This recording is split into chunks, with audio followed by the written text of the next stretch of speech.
responsible for sustainable finance, so formal title, Head of Sustainable Finance. We work with all types of financial clients, so investment banks, private equity, funds, traditional banks, portfolio. What our expertise is basically that we help funds and other owners of capital to develop ESG criteria for the investments that they make, and then also follow up and make sure that they actually are following the ESG criteria that they have set.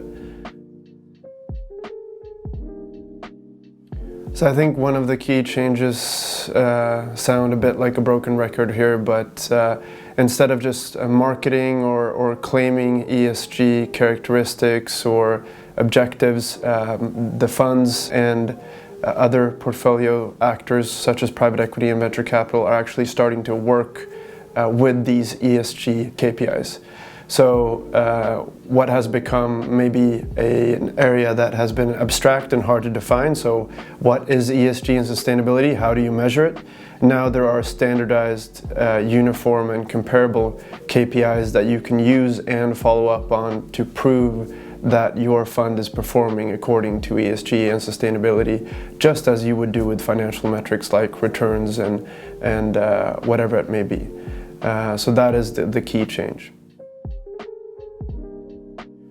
So what the EU has really defined or identified is that without investors and owners, the climate transition won't happen.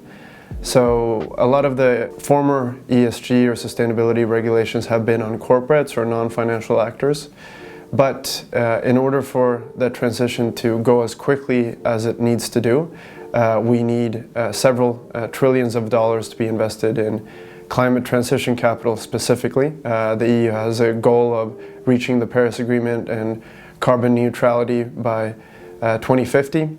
This means that all industries will have to do their part, and an important point of leverage on the industries that need to reduce their emissions are investors and owners of capital. If they set requirements on their assets under management, they will deliver against those requirements. This is the same then for institutional owners and pension funds that set requirements on funds or private equity, which they then have to live up to as well.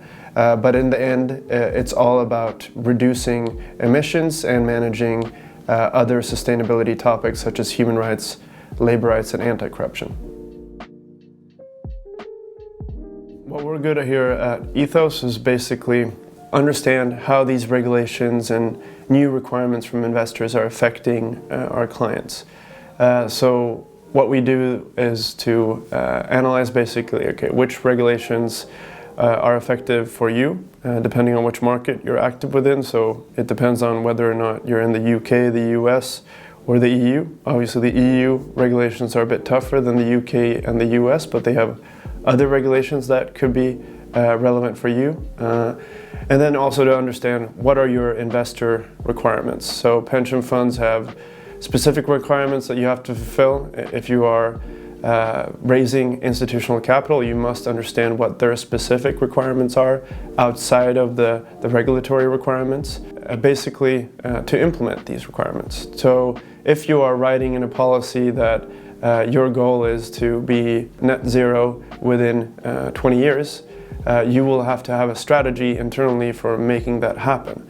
And I think that is our key competence here at Ethos, is that we can actually help you make a material impact when it comes to sustainability, whether it be identifying and mitigating human rights risks in value chains within your portfolio or reducing emissions, to actually do the work and to provide you a strategy for you to be able to engage with companies and do the work.